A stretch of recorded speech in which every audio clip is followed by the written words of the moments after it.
Hello तो नमस्कार दोस्तों, थिंक फॉर नेचर के इस ऑनलाइन प्लेटफॉर्म पर आप लोगों का एक बार फिर से स्वागत है। क्या आप जानना चाहते हैं कि प्रकृति के लिए व्यक्तिगत पुनर्जागरण मतलब क्या?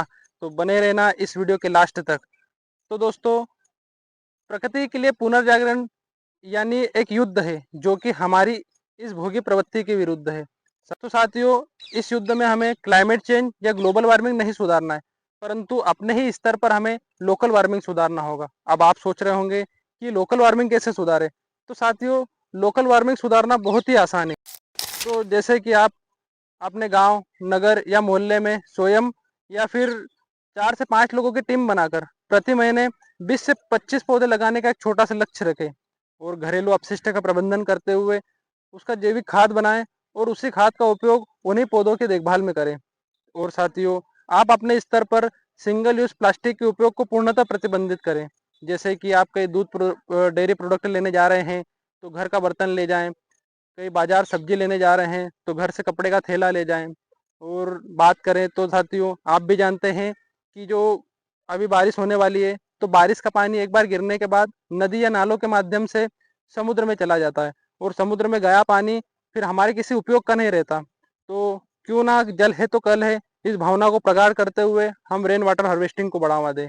बात करें तो साथियों, फ्रिज, एसी और विद्युत उपकरणों का हमारे दैनिक जीवन में संतुलित उपयोग कर हम अपने स्तर पर भूतापीय ऊर्जा और जल विद्युत ऊर्जा के स्थान पर क्यों ना सौर ऊर्जा को बढ़ावा दें। तो दोस्तों, हमारी टिकाऊ जीवन शैली में भी हमें कुछ छोटे छोटे बदलाव करने होंगे। जैसे कि हमें नो व्हीकल डे में साइकिल चलाना होगा या पैदल चलेंगे साथियों। और बात करें तो किचन गार्डनिंग को अपनाना होगा, खुले में कचरे को जलाने पर थोड़ी सख्ती रखना होगा।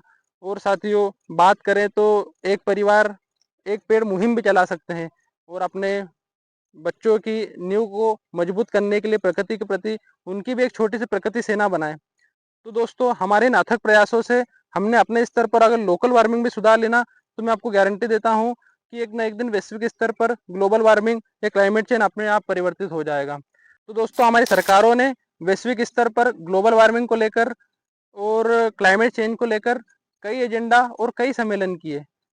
तो दोस्तों, आप भी जानते हैं कि उन एजेंडा और सम्मेलन का इतना हद तक परिवर्तित नहीं कर पाए वो उस सम्मेलनों से। तो साथियों, अभी भी आपको अगर ग्लोबल वार्मिंग और क्लाइमेट चेंज जैसी जैसे मुद्दों की मंजिलों पर फतह हासिल करनी है, तो उसका एकमात्र रास्ता यही है कि आपको लोकल स्तर पर लोकल वार्मिंग को सुधारना होगा।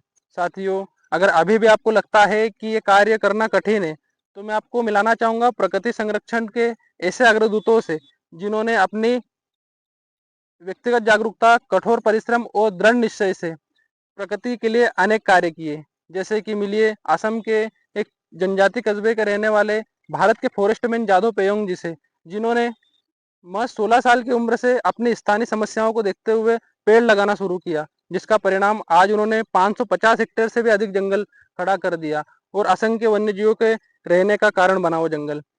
साथियों, मिलिए स्वामी प्रेम परिवर्तन से, जो कि पीपल बाबा के नाम से मशहूर है, जिन्होंने अपनी नानी से प्रकृति संरक्षण की कहानियां सुनी, जिसका परिणाम आज ये है कि उन्होंने 1 करोड़ से भी अधिक पीपल लगा दिए।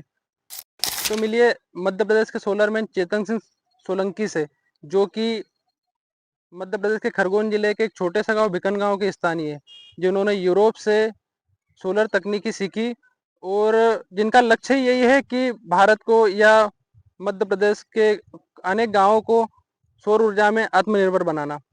साथ ही साथ अगर बात करें तो राजस्थान के एक ऐसे शख्सियत की जो कि जल पुरुष के नाम से विख्यात है। जी हाँ दोस्तों, राजन यादव जी। राजन यादव ने अपनी स्थानीय स्तर की समस्याओं को देखते हुए, जल संकट की समस्याओं को देखते हुए, उन्होंने 1980 के दशक में कई नदियों और कई तालाबों को पुनर्जीवित किया, जिसका परिणाम आज वहाँ की लाखों हेक्टेयर जंगल जमीनें सिंचित हो रही है, पेयजल की समस्या खत्म हुई और भूजल स्तर में भी बढ़ोतरी हुई। साथियों, ऐसे कई उदाहरण हैं प्रकृति के हमारे उन पुरोधारों के, जिन्होंने प्रकृति के संरक्षण को लेकर अपनी सोच का छोटा सा दृष्टिकोण परिवर्तित किया। परिणाम आज उन्हें आज वो लाखों प्रकृति प्रेमियों के प्रेरणा के स्रोत बने।